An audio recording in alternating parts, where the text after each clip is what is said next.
Now, I must say, Judith, it was delightful to hear the conversation. I sensed that you got a bit frustrated towards the end of the conversation because it wasn't going perhaps the way you were expecting. However, in the investigation of mind and body and the separation and the joining or the fusion, I think that that conversation was most enlightening. Fred, you're absolutely right. Just stay back, Edward. I'm going to take this one.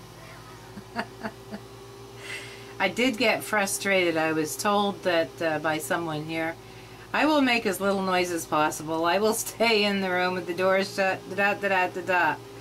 And what I have noticed in editing these recordings is that every time I ask a question, I sound totally stupid. I used to speak with clarity.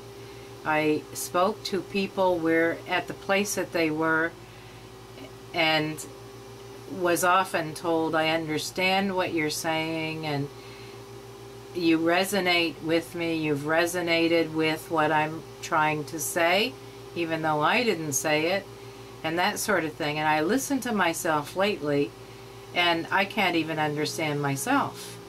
And so I cared for there not to be distractions. And it does seem like the universe will throw up tests every time. It does seem that. And I noticed that I used the word discover instead of realized. The minute it was out of my mouth, I noticed it. It was too late to pull it back. However, it was what it was. It is what it is. Oh, there's a phrase Edward loves. It is what it is. Maybe that's truth. I don't know. You did perfectly, Judith. You were searching around and you were looking. The thing you perhaps need to take a look at is the answer that I gave you when I talked about 100%. When you come to that place of 100%, after you throw the baby, the bath water, and all of it out, you notice I said after you do that, then you can create distinction for yourself. But if you care to do that before you throw the baby and the bath water out, for instance, if you see in your mind, you say, wait a minute, I can't throw the baby and the bath water out. What if it's cold? What if the baby gets a cold and all kinds of stuff happens? Then you're lost. So out the back door, front door, or window goes the baby, goes the bath water. Then you sit down and say, well, let's see here. What now? You see the action that you took after you take it, not before. You see the possibility of the action after you took the action, not the reaction from the action, you see? So that it's always action following action, never reaction following action. Good. Get better videos this way, Edward.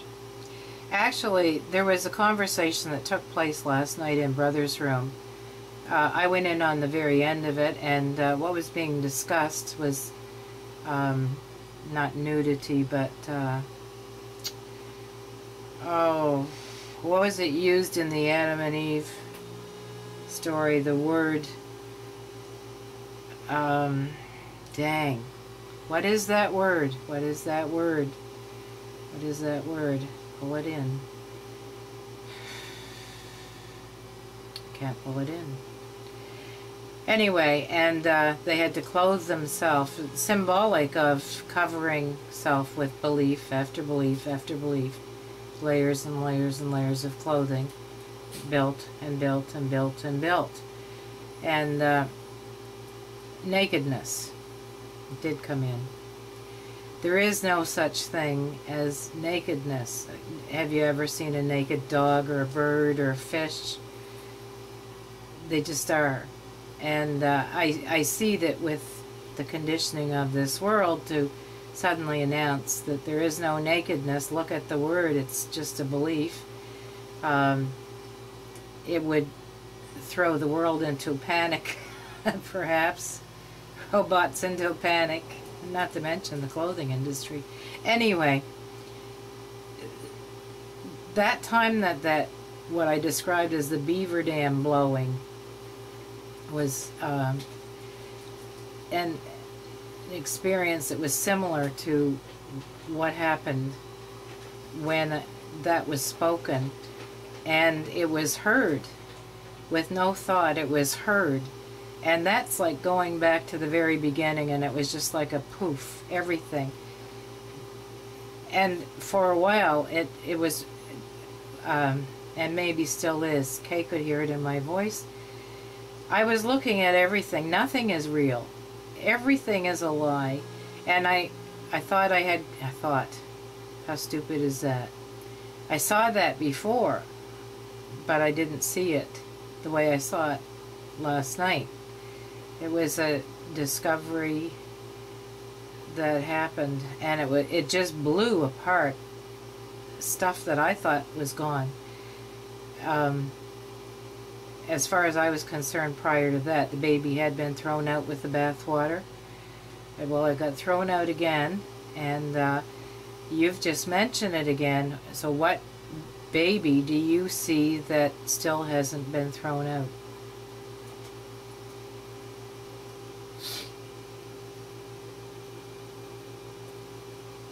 Well, one is your assessment or your guess or your consideration that before you were speaking nice and clear, and now you're speaking in a confused way. You're only half right.